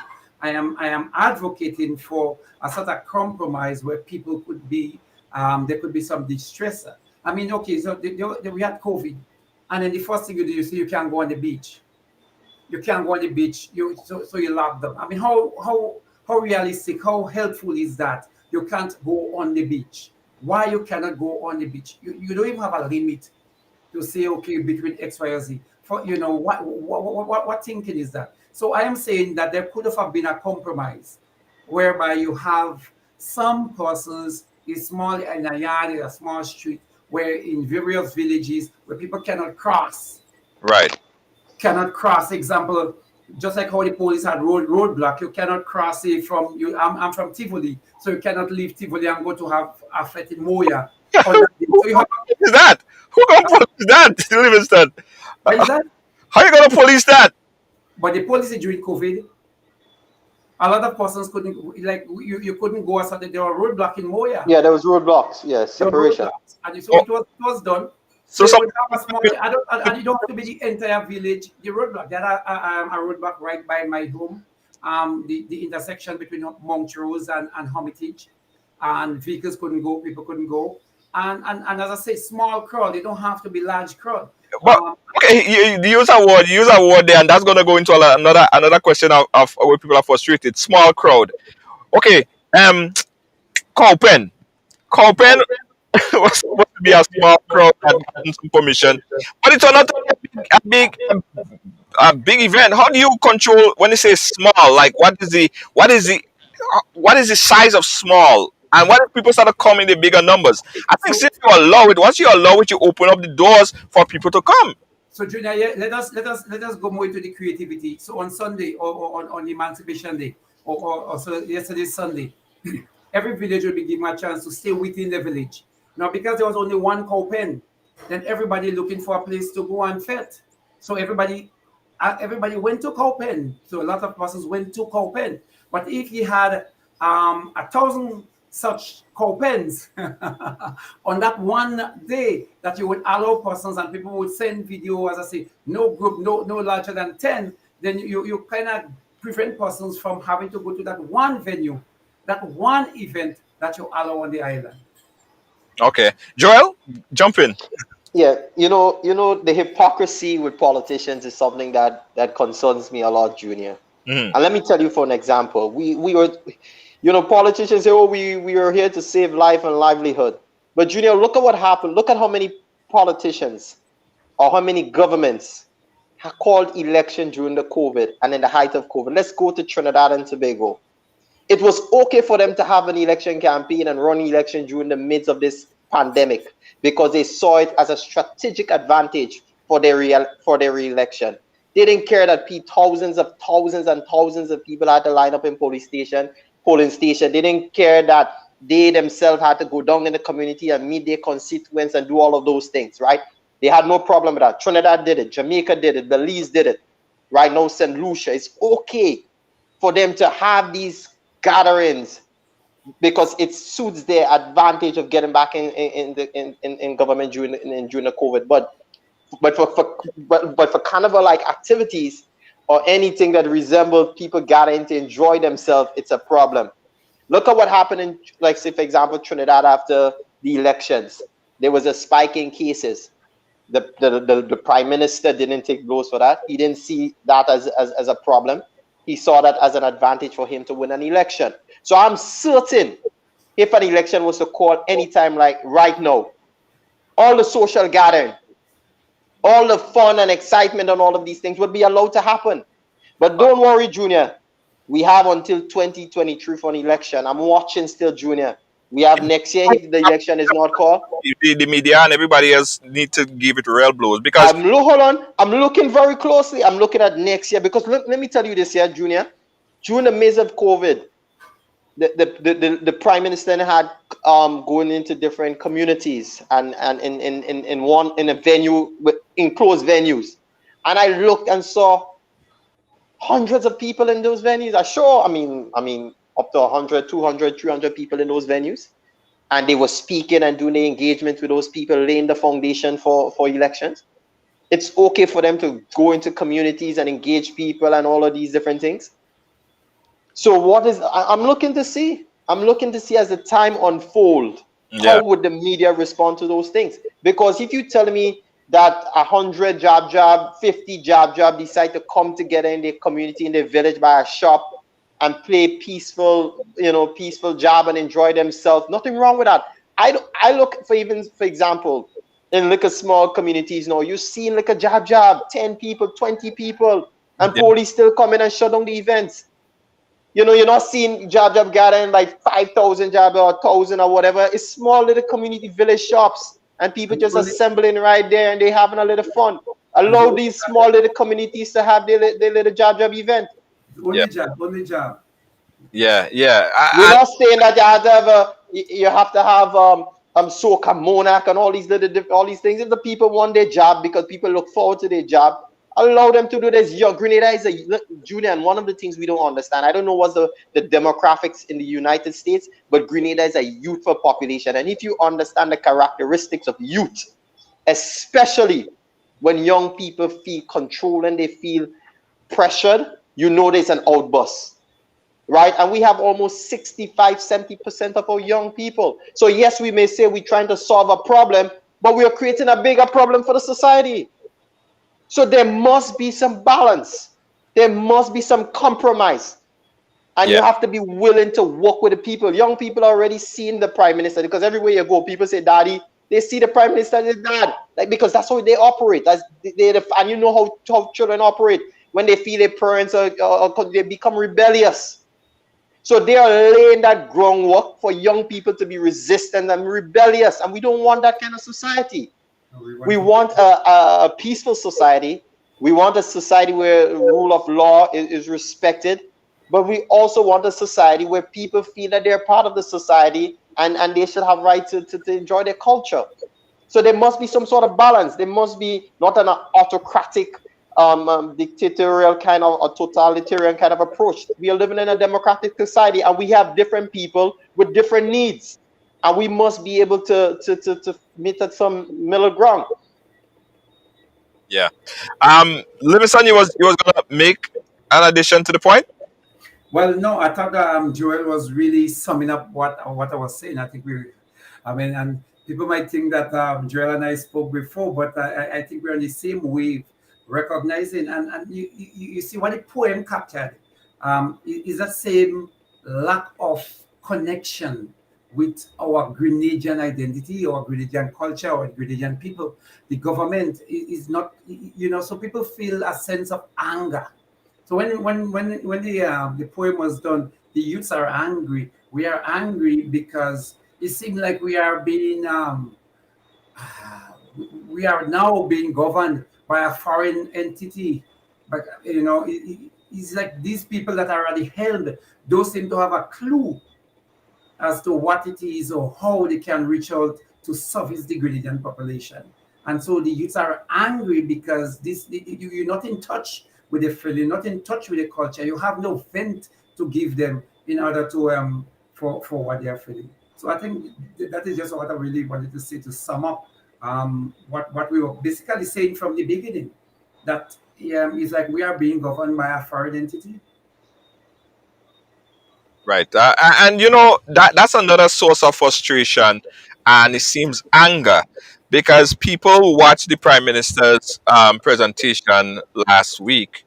One of the things that I'm hearing that is everyone is talking about is that the debushing program and the proposal for the debushing program, It's and crazy. it seemed like it was a political campaign that just started off. What are you guys hearing on the ground, Joel, from the youths on the Prime Minister's statement that last week? Junior, honestly speaking, as a Grenadian, as a young Grenadian, as a young person, I felt really embarrassed. I'm listening to the Prime Minister's address, especially that point of the address, $14 million towards a debushing program. Wow. Wow. And the fact is, that is how young people are saying it. I mean, your young people are saying, listen, Joel, I need to go and get my BSc in debushing. It seems to be a new career. A lot of young people are saying, hey, Joel, $14 million, you know how much businesses that could have been created, you know how much small industries that could have been developed, you know how much sustainable jobs could have been created, and it was just like a big laugh and an entire embarrassment, and I said to the Prime Minister, years ago, these things could have worked. But in this modern era where young people are more exposed, they are more informed, COVID gave them a lot of opportunity to sit down and to read and to research and to really determine the type of future that we want for ourselves and our children. And to say that a young person who would have gone off to school, get a degree, in some cases went on to get second degree, come back, cannot find a job. And you saying to me as a person with a master's degree that my only hope right now to feed my family, to put food on the table, is for me to go and cut grass on the road. That's the only hope. Why not allocate some of that money to some research and development, and the young people who come back from study who are very skilled or very competent in research, that they can work in that research. Let us look at our nutmeg, for example. Like a few years ago, Jamaica used to do their limestone, and they used to export their limestone. They set up a research and development institute, and what they do, they looked at their limestone and they said, listen, there's there's certain chemical properties that limestone possess that is good in pharmaceutical products. And instead of them exporting their limestone, they were able to develop pharmaceutical products, and they are now able to export. They were able to create value added. Let's set up that. They're brilliant young people. Let's look, for example, ICT. Why not say let's put to develop and make sure that every house in Grenada has internet access, and let us train young people how they can use the internet to create jobs, and develop the young people who are good in graphics. How can they sell some of their work online? I mean, there's so much things they can do to create sustainable jobs. Because if a pandemic was to strike again in the future, roadwork will become nothing. But if you have jobs online, like online, thousands of young people online, because they would have received the training, they would have received developed that skill set, and they're able to know access, and they have access to the internet at their home, and they're able to do that. They can create sustainable jobs in that area. That is pandemic proof in a sense. I mean, there's so much things you could have done. You have government estates in Grenada. Young people could have come together and create cooperatives. You say you want to open back up for agriculture. Let's look at Grenada. Let's do some research on the soil. Which part of Grenada have soil that is good for watermelon, for tomatoes, for cabbage? Let's segment that aspect of it, and let's look at what the demand for tomatoes are. Let's look for what the demand for cabbage, and let's say, okay, young people, we divide in, you get access to these assets, you get access to government grants once you're able to form a cooperative, and you're responsible for producing tomatoes. Because the demand for tomatoes is 200,000 pounds, and I mean, there's so many things they could have done, Junior, right? Yeah. There's so much things they could have done outside of taking $40 million to a debushing program. Where's the dignity of our people? What about giving our young people some dignity? Could you imagine? I see some young person when they cutting bush on the road and they see you passing by, they hide in their face because they have the degrees. They went up to study and then they come back. What they do? Working as a debusher. It's an embarrassment for a lot of young people, but because of their circumstances, some of them are forced to do that. But it takes away their pride and dignity as young people. I mean, you as a parent would have invested in, sending your child to study. And, so many of these young people have student loans. And to become a debusher, getting $300 and something a fortnight, this $700, that can't even pay a rent. That can't even pay. When you look at the electricity costs, I mean, before when I go, electricity bill once, no, electricity bill is two some. When you look at the cost of goods in the supermarket, I mean, how can young people survive as a debusher? How can they survive as a debusher? You understand? So why not put those resources into more sustainable jobs, into developing new sector? Government spoke over the years of developing renewable energy, looking at wind turbines, geothermal energy, all these different things. Why not invest in those areas? You have so many young people who are so good in terms of in the creative arts area. Why not put some of those monies into that area? Why not develop our cultural centers and develop our cultural young people who want to build a career in culture, so they can go and perform every night?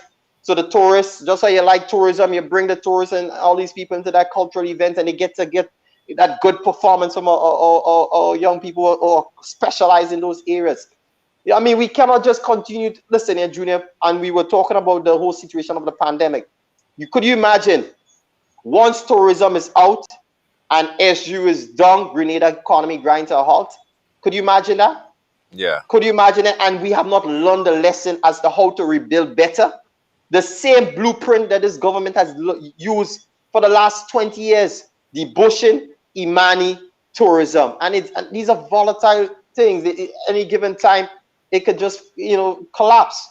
Yeah. So why not build back better? Why not learn the lessons from those experiences and build back better? And one of the things that Grenada have that we can really benefit from is the creativity, the innovation, the ingenuity, and the energy of our young people. That is an untapped resource. We have not been able to realize the full potential of the young people of Grenada. And I believe the young people of Grenada have the key, to unlocking the door to prosperity for the country. Yeah. And the government has not been able to tap into that. Let's get a quick point from Livingston Nelson on that. Yeah, so Junior, one of my disappointment with his speech, and Gerald hit it, in a time like COVID, right? And he mentioned about the tourism sector and SU and what really the effect that it had on the Grenadian economy. Yet we spent no time at all. We did no sort of research. We did nothing in looking for alternative ways to make the country viable, to make our economy strong. So tourism, yes. SU, yes. Then the COVID exposed us. And then what did we do? We couldn't wait for SU to come back. And then we cannot wait to build more hotels. So I think that was a very negative response. But the Prime Minister gave his address at a time when Grenada just went out and played football. They had some football. I think they lost all the matches. One goal was scored. Nonetheless, I believe it was in order to commend the footballers for trying, because I mean we just 100%, 100,000 population, and no mention was made of those footballers that went out to represent Grenada. Now we are in Olympic. We're doing a national address. We have so much talented and so much potential outside it. I mean, and two Kirani, and of course we have our javelin man. That those both have really great chances of not just medaling but getting gold. There might be others, of course, and there was no mention of those guys. And I thought that for me that was a real letdown, a sort of disappointment that the prime minister didn't see the need to at least is a national address, and it was the timing was really good. We had a situation where when you complain about you know that what happened last year about the carnival, etc., and we are in a moment where it is right in our face, and the prime minister didn't see the need to call on Grenadians to look beyond just the mere pleasure, if that is what he wanted to say, to look beyond the mere pleasure and see the bigger picture. He didn't appeal to them and say, listen, guys, we are facing a pandemic. I know you like, your carnival, you like your job, but I want you to understand, blah, blah, blah. I want you to understand that we are in a special situation. So we're asking restraint, we want cooperation. We thank you for all the sacrifice you have made before, blah, blah, blah. But then now is the time for you to come again. We are appealing to you. So this statesman-like approach to dealing and leveling out with the Grenadian people was really missing from us, from that state address by the Prime Minister. Again, if we want to just come back on the issues, what the Prime Minister did, apart from he called on the police to ensure law and order, rather than trying to remove the police that is at the farthest line of the confrontation that is taking place, and try to work so that Grenadians will see the need, rather than having the police just go down there with heavy manners like what was taking place during the revolution. And I found that to be extremely disappointing. And again, coming back to the debushing, I mean, listen, we have some excellent program, and if you go to World Food Day or anything, you will see a lot of Grenadians, for want of a better word, trying their hands on cottage industry. And I believe it is time for us to give support to this industry. You don't want people to just go to the banks and looking for loan, but the government could work with those small persons that have developed some excellent product. Like, okay, we have the chocolate factory. Can we help manufacture? Can we help market, not manufacture, market, find a better market for this place? Can we then reinvent, go back and look at what it was being done before in helping the nutmeg industry to see if we could bring back a plant that would extract the oil that is bringing 10 times more money to the nutmeg, to the farmers of this land? Can we help in terms of the La Grenade industry, those products that we make? Can we help to market it? The Noel Veil that came out with nutmeg spray and those things, and then in this country, we just leave everybody on their own to do what they want, how they want. You make, you break, you break. It is time for we to rethink of making some multimillionaires in Grenada by the government helping those persons that have already started on those small industries, and let them, help to develop that product. Now you have $14 million for debushing, and you have some monies that you want them to go and access through through what you call small business loans. But already you have some people that are there. You could work with them. And when you go to, as I said, to World Food Day, there are so much product you see and people that are innovative in Grenada. Yet the Prime Minister, again, just his whole focus is on giving you some bread, giving you something in your hand, so your people, the whole nation, is like at hostage to them, to always give you something to keep you there, but nothing that you can work on your own to develop yourself. And I believe that was really lacking.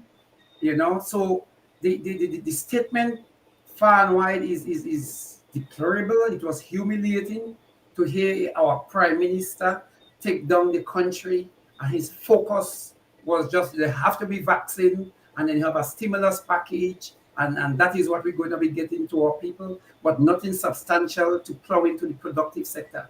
So I found it really lacking in substance, lacking in terms of vision for our people. And I believe, truthfully and honestly, on the street, he is getting the response that is deserving of such a speech. Even his key supporters, a lot of persons that have supported the prime minister, believe it is time for you to, pack up. Yeah, well, And I mean, speaking to a lot of people after the prime minister's speech, they did uh, said that they thought that the speech fall flat. That's not a political statement.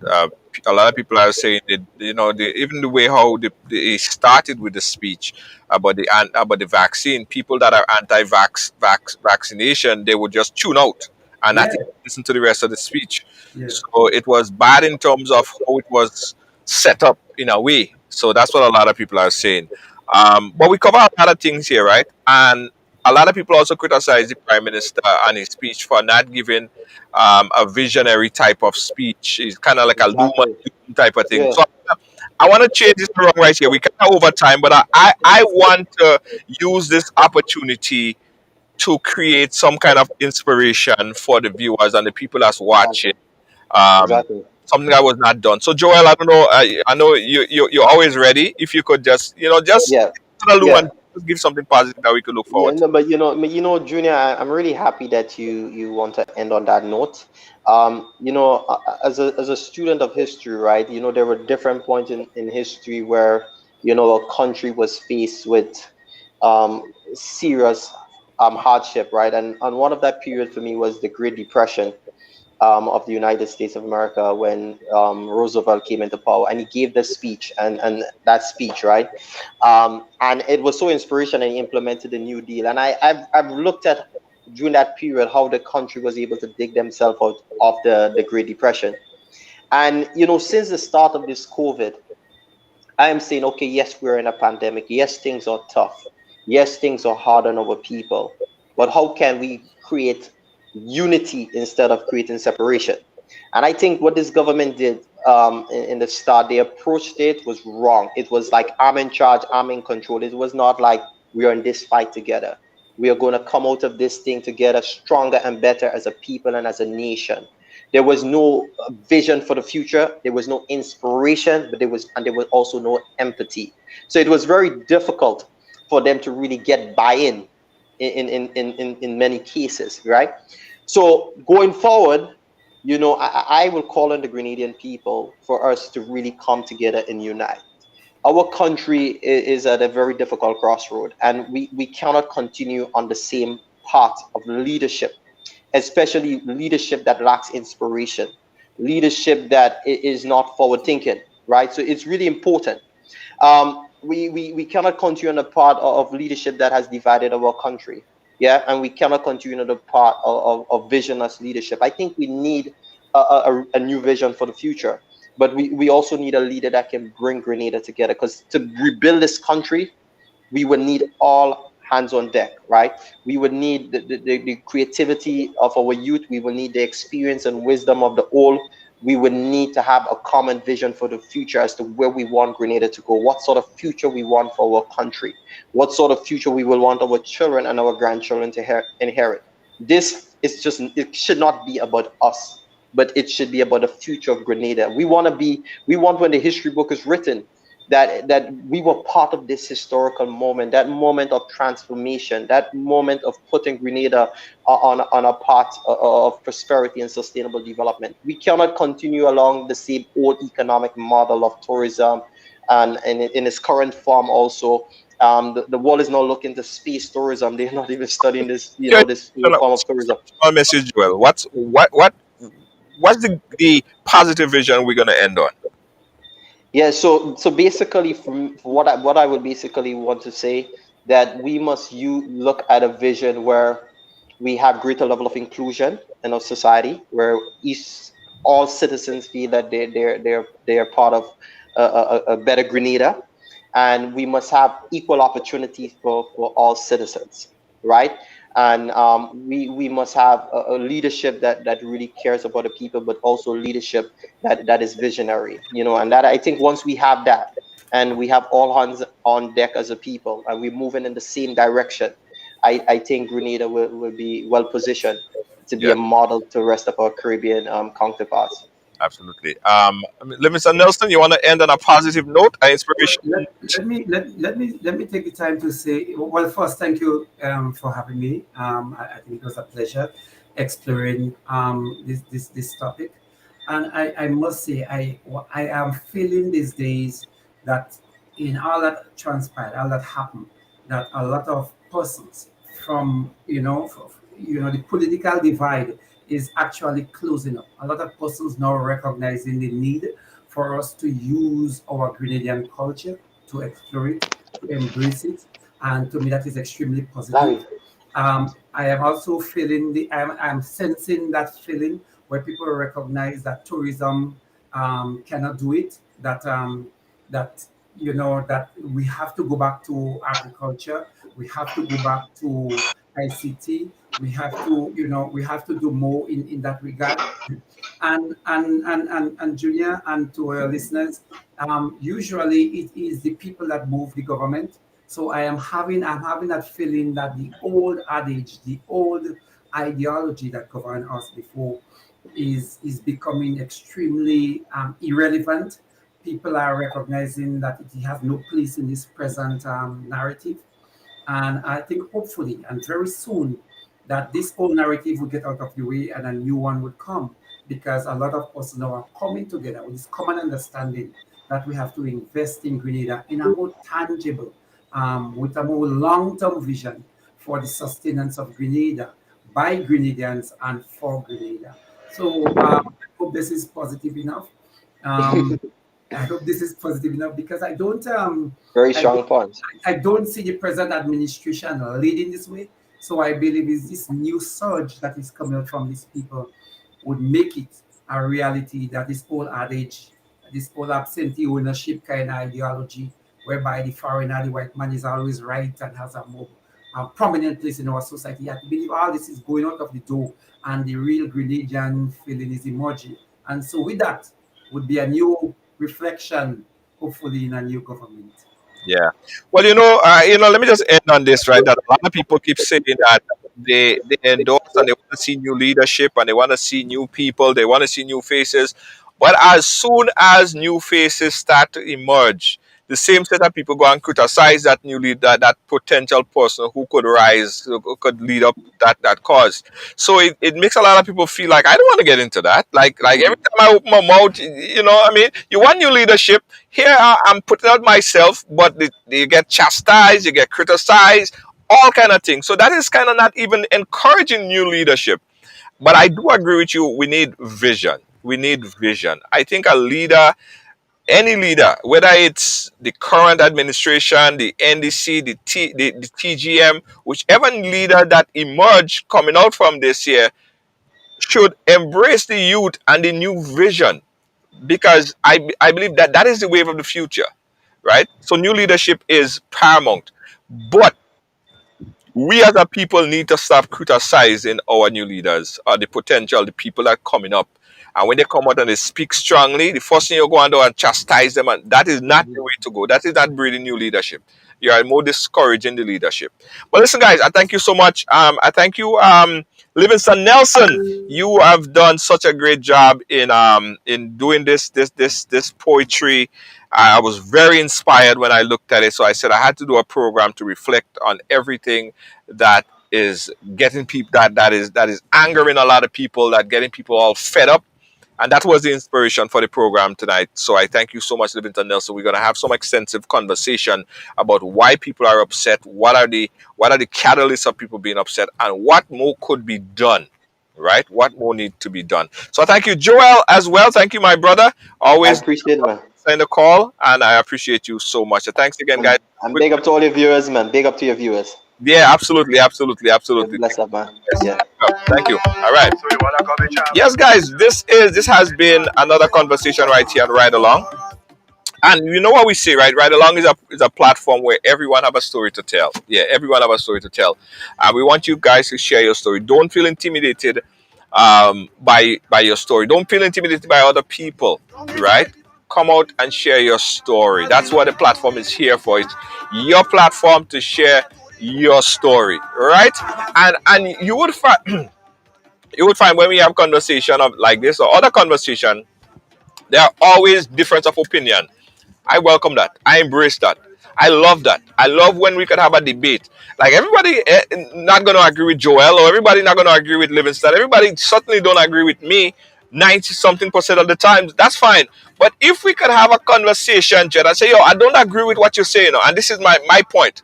And we could have this kind of conversation, and that is how we build, and that's how we build stronger.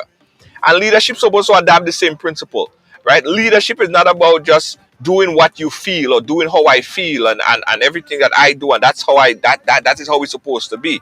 I think leadership is all about listening to the people, right? Right. On the topic of vaccination, all you know how I feel about it, right? I think that everyone should listen to the medical advice from the doctor. Don't listen to a bunch of those videos that are circulating, because first of all, a lot of them videos are circulating from people that are professionals in this. I listen to the science on this, and that's how I make my decision. I am not telling you to go ahead, run and take the vaccine. I am telling you, go and talk to your doctor, right? Go and talk to your doctor. People have varying medical condition. Some people cannot take the vaccine because of the medical condition. Have a conversation with your doctor. I had a conversation with my doctor, and I was comfortable, and I took the vaccine. All my family have the vaccine. My mother has the vaccine. Everybody have the vaccine, and we don't have any immediate side effects, and we are fine. We did all our research on it. Another thing I wanted to touch on before I go, it has to do with when people speak about the experimental part of the vaccine. What I do understand is that the vaccine went through various trials, step 1, step 2, step 3 of the clinical trials before it was tested with the first test of the vaccine, where you had it been tested, say, about 50 people initially. Past that phase, go to the second phase, we tested by 100 or 1,000 people. The third phase, where it was tested over probably about 100,000 people. So there was clinical trials in this, and then the CDC, they approved this vaccine for emergency use. It's approved for emergency use. And so it's not that the vaccine came out from the factory and people are just being just sent straight to emergency use. There was a series of clinical trials that was done on the vaccine before it was signed and become for clinical use. So people, that is the process as far as I understand it. And listen, all of this stuff on them could be sorted out when you talk to your medical doctor to understand your medical probably your medical situation, right? Your doctor will be able to give you better advice. All right, so listen to them, and not no vlogger, not no celebrity. Just listen to your medical doctor on the medical on this. All right. Anyway, guys, thank you so much. We appreciate you, and appreciate you guys for watching and sharing. Also, I want you guys to do something for me. There's a number that's pinned. There's a link, sorry, that's pinned at the bottom of the page right there. I want you guys to do me a favor. If you like the program and you want to see the program continue, I want you to click that button and make a donation if you could. Any donation, whatever it is. Every donation that we receive here on the Ride goes back to helping. What we're trying to do in this next phase of donation, we are trying to give some school books, school supplies to folks in the Caribbean that has to back to school, and you know how the COVID thing is. So if you could make a donation, any donation, and it will go towards helping the community. It's kind of like you're paying it forward, all right? So the link is placed right at the bottom there. You're supporting your community, and yeah, click the link. And it's paying it forward. Also, I want you guys to subscribe to us on YouTube, because we are slowly moving a lot of our broadcasts. I've been saying this for a while, but we have not reached that threshold yet where we could move it entirely. So we're appealing to you guys. Subscribe to us on YouTube. The link is right there. Subscribe to us on YouTube. The other paid link at the bottom. yeah. Andrew, I see that, man. I see that. I see people say it's an N. The C is an N and P is a GOLP. That's fine. That's fine. It doesn't matter. It doesn't faze me. So what if I is a GULP? So what if I like the GULP? You like what you like. I like the GULP. It's my business, right? Anyway, guys, the other link at the bottom is the link to for the Riders Live page. You could also watch us at 24/7. Okay. Spice Girl, how you doing? I tell you all you know, easy, you know. All you know, easy, you know. Alright, guys. I'll catch you guys tomorrow. We got some interesting program. Oh, I got to tell my friends in St. Vincent and the Grenadines. We are going to be in St. Vincent and the Grenadines from the 15th, right? So I want to see you guys, the folks and the fans and the supporters in St. Vincent and the Grenadines. St. Vincent and the Grenadines, we're going to be there from the 15th, and we're going to be in Grenada from the 23rd. All right, so we're going to be in St. Vincent, Grenada, doing a series of work, meeting with the fans, talking to people, doing shows on the ground. St. Vincent and the Grenadines from the 15th to the 23rd, Grenada from the 23rd to the 30th. All right, looking forward to see you guys down there. All right, peace out, everybody. Thanks for watching. Thanks for being a part of our program. Brenda said, yeah, it's a NNP, it's a GULP. You know, it's anything all they want me to be. Anything, just give me. I'm taking it. I'm taking it. Ezra, right? Oh, Lord, just don't call me late. You could call me anything else. Just don't call me late. All right? Peace out, guys. Catch you guys tomorrow. Bye-bye. Good night. Oh, before I go, also, guys, we're doing this project, right? It's our new program. It's called Moral High Ground. We're taking all these stories that we've been hearing on the program, and we're converting those programs into mini movies, short films. So we need some actors and actresses, right? So if you're an actor or an actress and you want to be a part of our new series, TV series, it's called the Moral High Ground, you could inbox us, and soon we're gonna have a casting call, right? But for now, you could inbox us, and we'll have you down on the list. So when we start in different series, we'll inbox you, different people. It's gonna be a nice vibe, okay, guys? So check it out. Inbox us for more information. It's called the Moral High Ground. I was telling you about the YouTube channel. Subscribe to us on YouTube. We want to see you guys over there. And also, this is the link for the riderslive.com. Riderslive.com. Peace out. Peace out. Love you. Catch you guys again tomorrow. Bye-bye.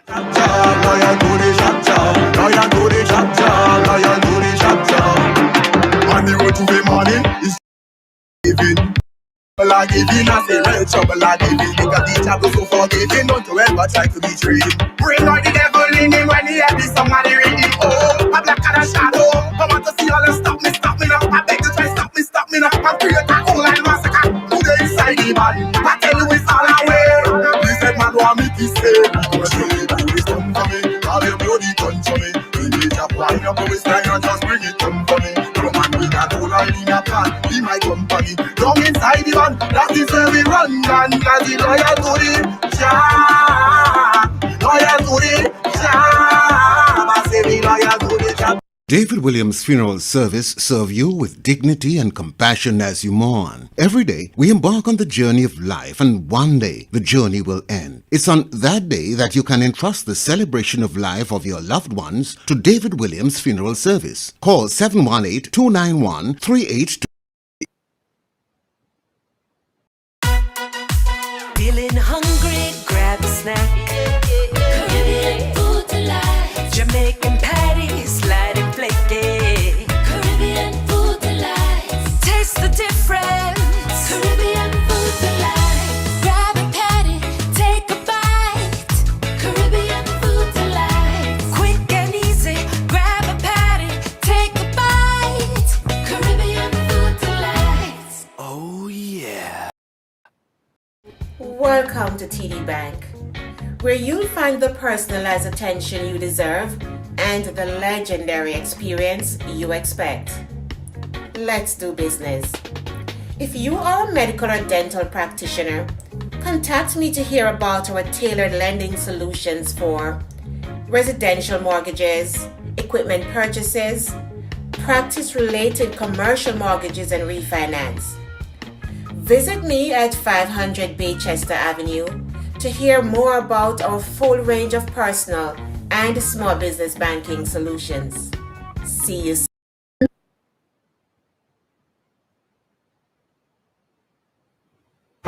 Make way for the job, we coming down. And you know we hate bad. I tell you the whole squad, beating bucket and old pan. All you try to lock me down. You better free up the job, don't fuck